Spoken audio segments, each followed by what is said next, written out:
আকাশবাণী আগরতলা স্থানীয় সংবাদ পড়ছি চন্দন লেখাপাল। এখনকার বিশেষ বিশেষ খবর হলো, রাষ্ট্রপতি দ্রৌপদী মুর্মু বলেছেন, বিশেষভাবে সক্ষমদের সমমর্যাদা দিলেই একটি সমাজকে প্রকৃত অর্থে উন্নত বলা যেতে পারে। মুখ্যমন্ত্রী অধ্যাপক ডক্টর মানিক সাহা আজ গোমতী জেলার উদয়পুরের খিলপাড়ায় টিএনজিএসএল এর সিএনজি স্টেশনের উদ্বোধন করেন। প্রধানমন্ত্রী নরেন্দ্র মোদী প্রাকৃতিক কৃষিকাজের উপর গুরুত্ব আরোপ করেছেন। কেন্দ্রীয় মন্ত্রী জ্যোতিরাদিত্য সিন্ধিয়া জানিয়েছেন, সরকার মোবাইল নির্মাতাদের জন্য সঞ্চার সাথী অ্যাপের প্রি ইনস্টলেশন বাধ্যতামূলক না করার সিদ্ধান্ত নিয়েছে। এবারে খবর বিস্তারিত। রাষ্ট্রপতি দ্রৌপদী মুর্মু আজ বলেছেন যে, বিশেষভাবে সক্ষমদের সমমর্যাদা দিলেই একটি সমাজকে প্রকৃত অর্থে উন্নত বলা যেতে পারে। তিনি আরও বলেন যে, তাদের করুণা নয়, সম্মান ও মর্যাদা দেওয়া উচিত। নতুন দিল্লিতে বিশেষভাবে সক্ষম ব্যক্তিদের ক্ষমতায়নের জন্য জাতীয় পুরস্কার প্রদান অনুষ্ঠানে রাষ্ট্রপতি একথা বলেন। অনুষ্ঠানে তিনি বিশেষভাবে সক্ষম ব্যক্তিদের ক্ষমতায়নে তাদের অনুকরণীয় প্রচেষ্টার জন্য ব্যক্তি ও প্রতিষ্ঠানকে জাতীয় পুরস্কার প্রদান করেন। রাষ্ট্রপতি তাদের প্রশংসা করে বলেন যে, তাদের অবিশ্বাস্য সাফল্য সকলের জন্য অনুপ্রেরণার উৎস। তিনি তাদের উন্নয়নে সরকারের উদ্যোগে খেলাধুলা সহ বিভিন্ন ভূমিকার কথা উল্লেখ করে বলেন যে, 2012 সালের প্যারা অলিম্পিকে ভারত মাত্র একটি পদক জিতেছিল, যেখানে 2024 সালের প্যারা অলিম্পিকে দেশ 29টি পদক লাভ করেছে, যা ভারতীয় প্যারা অ্যাথলিটদের জন্য অগ্রগতির মান প্রদর্শন করে। মুখ্যমন্ত্রী অধ্যাপক ডক্টর মানিক সাহা বলেছেন, বর্তমানে রাজ্যে টিএনজিএসএল এর 50,000-এর অধিক যানবাহনকে জ্বালানি সরবরাহ করছে। ফটিকছড়া বোজ্জংনগরে সিএনজি স্টেশন তৈরির উদ্যোগ নেওয়া হয়েছে। আজ গোমতী জেলার উদয়পুরের খিলপাড়ায় টিএনজিএসএল এর সিএনজি স্টেশনের উদ্বোধন করে তিনি কথা বলেন। তিনি বলেন, পরিবেশ বান্ধব জ্বালানি সিএনজির বিশেষ গ্রহণযোগ্যতা রয়েছে। মুখ্যমন্ত্রী জানান, মোহনপুরে সিএনজি স্টেশনের জন্য 2টি জমি দেওয়া হয়েছে। খয়েরপুর আমতলী বাইপাস, বাগমা, অমরপুর ওমপিতে সিএনজি স্টেশন করার জন্য টিএনজিএসএল এর সঙ্গে কথা বলে প্রয়োজনীয় ব্যবস্থা নেওয়া হবে। আজকের অনুষ্ঠানে উপস্থিত ছিলেন অর্থমন্ত্রী প্রণজিৎ সিংহ রায়, শিল্প বাণিজ্য মন্ত্রী শান্তনা চাকমা, গোমতী জেলা সভাধিপতি দেবল দেবরায়, বিধায়ক অভিষেক দেবরায় এবং জিতেন্দ্র মজুমদার, উদয়পুর পুর পরিষদের চেয়ারম্যান শীতলচন্দ্র মজুমদার প্রমুখ। আজ আন্তর্জাতিক দিব্যাঙ্গ দিবস। নানা কর্মসূচির মধ্য দিয়ে আজ রাজ্যের সর্বত্র দিনটি উদযাপন করা হচ্ছে। এবছর দিনটির ভাবনা হচ্ছে সামাজিক অগ্রগতির জন্য দিব্যাঙ্গ অন্তর্ভুক্ত সমাজ গড়ে তোলা। কৈলাসহরের দিব্যাঙ্গ পুনর্বাসন কেন্দ্র প্রাঙ্গণে আন্তর্জাতিক দিব্যাঙ্গ দিবস অনুষ্ঠানের উদ্বোধন করেন ঊনকোটি জেলা পরিষদের সভাধিপতি অমলেন্দু দাস। বক্তব্য রাখেন ঊনকোটি জেলা পরিষদের সামাজিক ন্যায় কমিটির সভাপতি বিমল কর, কৈলাসহর পুর পরিষদের চেয়ারপারসন চপলারানী দেবরায় প্রমুখ। অনুষ্ঠানে 2জন দিব্যাঙ্গ কৃতি খেলোয়াড়কে সম্বর্ধনা জানানো হয়। তাছাড়া দিব্যাঙ্গদের মধ্যে চলন, সহায়ক সামগ্রী ও শ্রবণ যন্ত্র প্রদান করা হয়। বিলোনিয়ার বিকেআই মাঠে আয়োজিত আন্তর্জাতিক দিব্যাঙ্গ দিবসের অনুষ্ঠানে উপস্থিত ছিলেন দক্ষিণ জেলা পরিষদের সভাধিপতি দীপক দত্ত, জেলা শাসক মোহাম্মদ সাজ্জাদ পি প্রমুখ।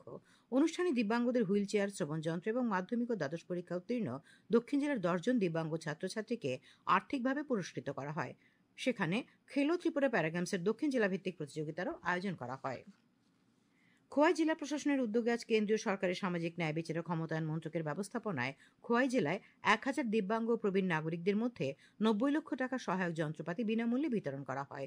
খোয়াই জেলা পরিষদ কার্যালয় প্রাঙ্গণে আয়োজিত অনুষ্ঠানে খোয়াই ব্লক এলাকার কয়েক শতাধিক দিব্যাঙ্গ এবং প্রবীণ নাগরিকদের মধ্যে হুইল চেয়ার, ব্যাটারি চালিত রিক্সা সহ অন্যান্য সামগ্রী প্রদান করা হয়। উপস্থিত ছিলেন খোয়াই জেলা পরিষদের সভানেত্রী অপর্ণা সিংহ রায়, জেলা শাসক রজত পান্থ প্রমুখ। অনুষ্ঠানে ক্রীড়া দপ্তরের উদ্যোগে খেলো ত্রিপুরা প্যারাগেমস 2025 প্রকল্পে দিব্যাঙ্গদের মধ্যে ক্রীড়া প্রতিযোগিতার আয়োজন করা হয়। ক্ষুদিরাম বসুর 137তম জন্মদিবস আজ সকালে উজ্জয়ন্ত প্রাসাদের সামনে ক্ষুদিরাম বসুর মর্মর মূর্তিতে পুষ্পার্ঘ্য অর্পণ করে ক্ষুদিরাম বসু স্মৃতিরক্ষা কমিটির সদস্যরা শ্রদ্ধা জানান। খবর প্রচারিত হচ্ছে আকাশবাণীর আগরতলা কেন্দ্র থেকে। আকাশবাণীর সংবাদের আপডেট পেতে লগ ইন করুন www.newsonair.com এবং নিউজ অন এআইআর অ্যাপ এবং টুইটার ও ফেসবুক প্ল্যাটফর্মে এআইআর নিউজ অ্যালার্টসে। ইউটিউবে লক্ষ্য রাখুন নিউজ অন এআইআর অফিসিয়ালে। আকাশবাণী আগরতলা সংবাদের আপডেট পেতে দেখুন টুইটার বা এক্স হ্যান্ডেলে আকাশবাণী নিউজ আগরতলা, ফেসবুকে এআইআর নিউজ আগরতলা এবং ইউটিউবে আকাশবাণী নিউজ আগরতলা। প্রধানমন্ত্রী নরেন্দ্র মোদী আজ প্রাকৃতিক কৃষির গুরুত্ব তুলে ধরে বলেছেন, এটি প্রাকৃতিক জীববৈচিত্র্যকে সমর্থন করার জন্য, উদ্ভিদ, গাছ এবং পশুপালন সহাবস্থানের জন্য বৈচিত্র্যময় ক্ষেত্রকে উৎসাহিত করে। সামাজিক মাধ্যমে শেয়ার করা একটি নিবন্ধে শ্রী মোদী ভারত জুড়ে মানুষকে প্রাকৃতিক কৃষি পদ্ধতি গ্রহণ এবং সম্প্রসারণের জন্য স্পষ্ট আহ্বান জানিয়েছেন। তিনি বলেন যে, প্রাকৃতিক কৃষি ভারতের ঐতিহ্যবাহী জ্ঞান ব্যবস্থার পাশাপাশি আধুনিক পরিবেশগত নীতি থেকে উদ্ভূত, যাতে কৃত্রিম রাসায়নিক ছাড়াই ফসল চাষ করা যায়। তিনি 2 সপ্তাহ আগে কোয়েম্বাটুরে প্রাকৃতিক কৃষিকাজ সংক্রান্ত এক শীর্ষ সম্মেলনে যোগদানের অভিজ্ঞতা উল্লেখ করে বলেন, ভারত এই ক্ষেত্রে প্রশংসনীয় অগ্রগতি অর্জন করেছে। তিনি বলেন যে, গত বছর সরকার জাতীয় প্রাকৃতিক কৃষিকাজ মিশন চালু করেছে, যা ইতিমধ্যে লক্ষ লক্ষ কৃষককে সুস্থায়ী অনুশীলনের সঙ্গে সংযুক্ত করেছে। প্রধানমন্ত্রী আরও বলেন যে, প্রাকৃতিক কৃষিকাজ ভারতের শ্রী অন্ন বা বাজরা প্রচারের প্রচেষ্টার সঙ্গে ঘনিষ্ঠভাবে জড়িত। কেন্দ্রীয় মন্ত্রী জ্যোতিরাদিত্য সিন্ধিয়া সংসদে শীতকালীন অধিবেশনে আজ জানিয়েছেন, সঞ্চার সাথী অ্যাপের ক্রমবর্ধমান গ্রহণযোগ্যতার পরিপ্রেক্ষিতে সরকার মোবাইল নির্মাতাদের জন্য এই অ্যাপটির প্রি ইনস্টলেশন বাধ্যতামূলক না করার সিদ্ধান্ত নিয়েছে। আজ লোকসভায় এক প্রশ্নের জবাবে শ্রী সিন্ধিয়া স্পষ্ট করে বলেছেন যে এই অ্যাপ ব্যবহারকারীরা তাদের সুবিধামতো নিবন্ধন করে অ্যাপটি সক্রিয় করতে পারেন এবং তারা যে কোনো সময় তাদের ডিভাইস থেকে এটি নিষ্ক্রিয় করতে বা মুছে ফেলতে পারেন। তিনি বলেন, নরেন্দ্র মোদী সরকার নাগরিকদের প্রতারণামূলক কার্যকলাপ থেকে রক্ষা করার জন্য এই সুবিধা প্রদান করেছে। संचार साथी एक ऐसा ऐप है जिसके आधार पर जन भागीदारी के आधार पर आज देश की एक एक जनता और नागरिक अपने आप को सुरक्षित रख सकता है फ्रॉड से, स्टोलन मोबाइल से, अपने स्टोलन मोबाइल को रिकॉर्ड कर सकता है, रिपोर्ट कर सकता है। और 20 करोड़ हिट सर हमारे पोर्टल पे हुए हैं, करीब 1.5 करोड़ ऐप डाउनलोड हुए और इसी के आधार पर जन भागीदारी, इसकी सफलता सॉफ्टवेयर तो हमने बनाई है सरकार ने, पर इसकी सफलता का श्रेय अगर किसी को जाता है तो जनता को जाता है सर, क्योंकि उनके उपयोग के आधार पर ही हम लोग सफल हो पाए। আজ আইনজীবী দিবস। বিশিষ্ট আইন বিশেষজ্ঞ দেশের প্রথম রাষ্ট্রপতি ডক্টর রাজেন্দ্র প্রসাদের জন্মদিন। এই দিবস প্রসঙ্গে এখন একটি প্রতিবেদন।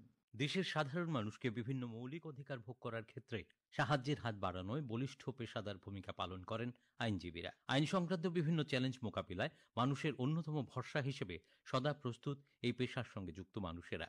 সাংবিধানিক সমস্যায় বা বিভিন্ন আইনের সংস্থানের যুক্তিগ্রাহ্য ব্যাখ্যায় বিচারপতিদেরও সাহায্য করেন অভিজ্ঞ আইনজীবীরা। তাঁদের সেই অনন্য সাধারণ দেশ ও জনগণের প্রতি দায়বদ্ধ ভূমিকার কথা মাথায় রেখেই জাতীয় আইনজীবী দিবস উদযাপনের ভাবনা। আর এক্ষেত্রে স্বাধীন ভারতের প্রথম সর্বোচ্চ নিয়মতান্ত্রিক প্রধান মানে রাষ্ট্রপতি, সংবিধান পরিষদের প্রথম সভাপতি বিশিষ্ট আইনজ্ঞ ডক্টর রাজেন্দ্র প্রসাদের জন্মজয়ন্তীকে বেছে নেওয়া যেন সর্বার্থেই এই পেশাকে সম্মান জানানোর আদর্শ দিন। এই দিবস উদযাপনের রাজ্যেও নানা কর্মসূচি অবশ্যই বিশেষ তাৎপর্যবাহী, জানালেন ত্রিপুরা বার কাউন্সিলের সভাপতি আইনজীবী রতন দত্ত। অ্যাডভোকেটের অপরিসীম গুরুত্ব শুধু অ্যাডভোকেট কোর্টে কালো কোট পরা এবং টাকা আর্ন করা না, তাদের অনেক সোশ্যাল দায়িত্ব থাকে, সমাজের প্রতি তাদের অনেক কর্তব্য থাকে। আমরা যাতে প্রপার জাস্টিস হয়, কনস্টিটিউশন প্রটেক্ট থাকে এবং আমরা যাতে যারা ইনজাস্টিসের এগেইনস্টে ফাইট করা, কোনো ইলিগাল থিং থাকলে এটাকে ফাইট করা এবং এটাকে তুলে ধরা, সঠিকভাবে মানুষের রাইটটা প্রতিফলন করাই হচ্ছে অ্যাডভোকেটের ডিউটি। এটার জন্য আমরা অ্যাডভোকেট দিনটাকে আজকে স্মরণীয় করার জন্য আজকে আমরা এই দিনটা অবজার্ভ করছি। সংবাদ কক্ষ থেকে সুমন ভট্টাচার্য, আকাশবাণী আগরতলা। ত্রিপুরা বার কাউন্সিলের উদ্যোগে আজ ত্রিপুরা হাইকোর্ট প্রাঙ্গণে জাতীয় আইনজীবী দিবস উদযাপন করা হয়। উপস্থিত ছিলেন ত্রিপুরা হাইকোর্টের বিচারপতি টি অমরনাথ গৌড়, বিচারপতি Biswajit Palit, advocate general Shaktimay Chakraborty, bar কাউন্সিলের chairman Ratan Dutta, senior advocate Shankar Deb প্রমুখ। বার কাউন্সিলের উদ্যোগে রাজ্যের সব সিনিয়র অ্যাডভোকেট এবং যে সমস্ত আইনজীবীরা 50 বছরের বেশি সময় ধরে প্র্যাকটিস করছেন তাদের সম্বর্ধনা দেওয়া হয়। বাংলা সংস্কৃতি বলয়ের উদ্যোগে আজ সন্ধ্যায় আগরতলা রবীন্দ্র শতবার্ষিকী ভবনের রবীন্দ্র মূর্তির সামনে বাংলাদেশি বাউল শিল্পীদের উপর নির্যাতনের প্রতিবাদ জানানো হয় এবং সে দেশের রাষ্ট্রপতিকে অভিনব পদ্ধতিতে পোস্টকার্ডের মাধ্যমে গণচিঠি প্রেরণ করার জন্য পোস্টকার্ডের স্বাক্ষর সংগ্রহ করা হয়। অনুষ্ঠানে রাজ্য সাংস্কৃতিক উপদেষ্টা কমিটির ভাইস চেয়ারম্যান সুব্রত চক্রবর্তী দেশ তথা রাজ্যের কৃষ্টি সংস্কৃতি রক্ষা করার আহ্বান জানান। আজকের প্রতিবাদ কর্মসূচি নিয়ে বিস্তারিত আলোচনা করেন বাংলা সংস্কৃতি বলয়ের বিশ্ব কমিটির সভাপতি দেবাশিস ভট্টাচার্য। বিএসএফ এর হীরক জয়ন্তী বর্ষপূর্তি উদযাপনকে সামনে রেখে আজ শালবাগান বিএসএফ সদর দপ্তর থেকে একটি মোটরসাইকেল র্যালির আয়োজন করা হয়। পতাকা নেড়ে র্যালির সূচনা করেন বিএসএফ এর আইজি অলোক কুমার চক্রবর্তী। র্যালি শেষ হয় গোকুলনগর বিএসএফ ক্যাম্পে। শতাধিক জওয়ান এই বাইক র্যালিতে অংশ নেন। অনুষ্ঠানে প্রধান অতিথি হিসেবে উপস্থিত ছিলেন রাজ্য পুলিশের মহানির্দেশক অনুরাগ। তিনি বলেন, বিএসএফ দেশের সীমান্ত রক্ষায় গুরুত্বপূর্ণ ভূমিকা পালন করছে। রাজ্যে পাচার ও নেশাবিরোধী অভিযানে পুলিশের সঙ্গে সমন্বয় রেখে বিএসএফ প্রশংসনীয় কাজ করছে বলে তিনি জানান। কোচবিহার ট্রফি অনূর্ধ্ব 19 বছরের ক্রিকেটের 4 দিনের খেলায় আজ দিল্লির কাছে ইনিংস 155 রানে ত্রিপুরা পরাজিত হয়েছে।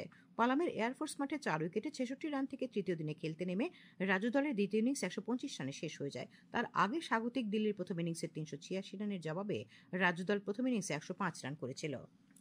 আবহাওয়া আগামীকাল আকাশ সাধারণত পরিষ্কার থাকবে। সকালে হালকা থেকে মাঝারি কুয়াশা পড়ার সম্ভাবনা রয়েছে। আগামীকাল দিনের সর্বোচ্চ তাপমাত্রা 28 ডিগ্রি সেলসিয়াস এবং সর্বনিম্ন 14 ডিগ্রি সেলসিয়াসের কাছাকাছি থাকতে পারে। আজ সর্বোচ্চ তাপমাত্রা ছিল 27.4 ডিগ্রি সেলসিয়াস এবং সর্বনিম্ন 13.7 ডিগ্রি সেলসিয়াস। শেষ করার আগে খবরের বিশেষ বিশেষ অংশগুলি আরেকবার। রাষ্ট্রপতি দ্রৌপদী মুর্মু বলেছেন, বিশেষভাবে সক্ষমদের সমমর্যাদা দিলেই একটি সমাজকে প্রকৃত অর্থে উন্নত বলা যেতে পারে।